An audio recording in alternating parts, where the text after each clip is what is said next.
Holocaust Memories Never Forget. A Gentile baby boomer's painful journey into the Shoah. Section 6. Brutalste Gewalt. Brutal Violence. Part 28.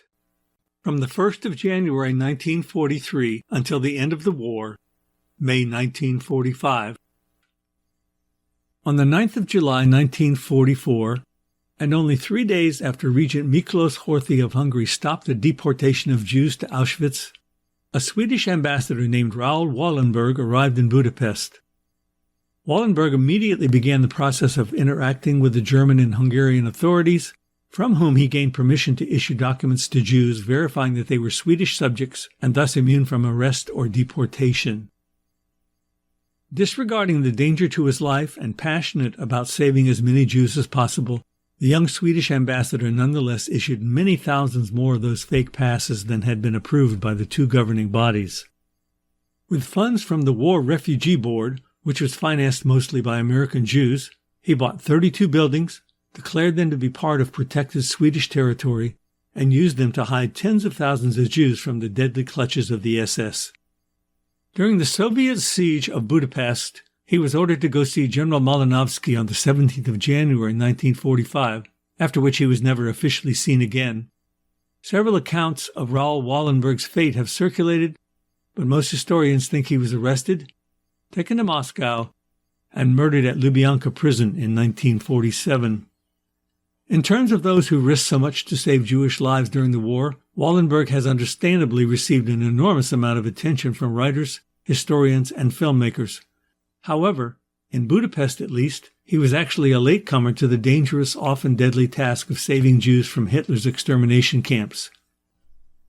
In 1942, Charles Lutz, also known as Karl, arrived in Budapest as the Swiss vice-consul to Hungary after having served for 7 years in the same capacity in Jaffa Mandate Palestine. Upon his arrival in 1942, Hungary was a German ally whose leader, Regent Miklos Horthy, had an agreement from Hitler not to begin deporting Jews to labor or extermination camps until after the war.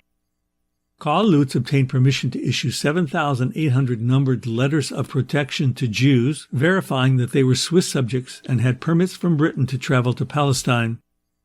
Fully aware that Hungarian authorities had no way of quickly verifying the authenticity of any specific Swiss identity paper being checked, Lutz cleverly issued numerous series of these letters, each numbered from 1 to 7,800, although some records say they were numbered from 1 to 8,000. Using his well-honed negotiating skills and the good favor he had previously earned with the Germans and Hungarians, Lutz managed to gain access to 76 houses, each of which was identified with Swiss diplomatic markings and used to protect Jews holding Swiss letters of protection.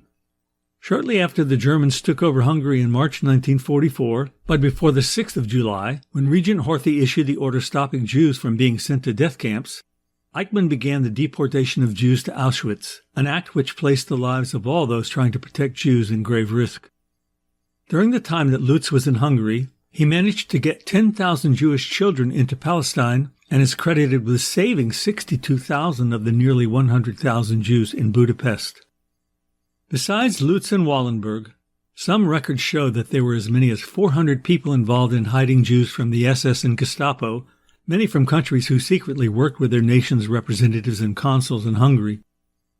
Along with some others who risked their lives to save Hungarian Jews, both Karl Lutz and Raoul Wallenberg have been honored by Yad Vashem as righteous among the nations.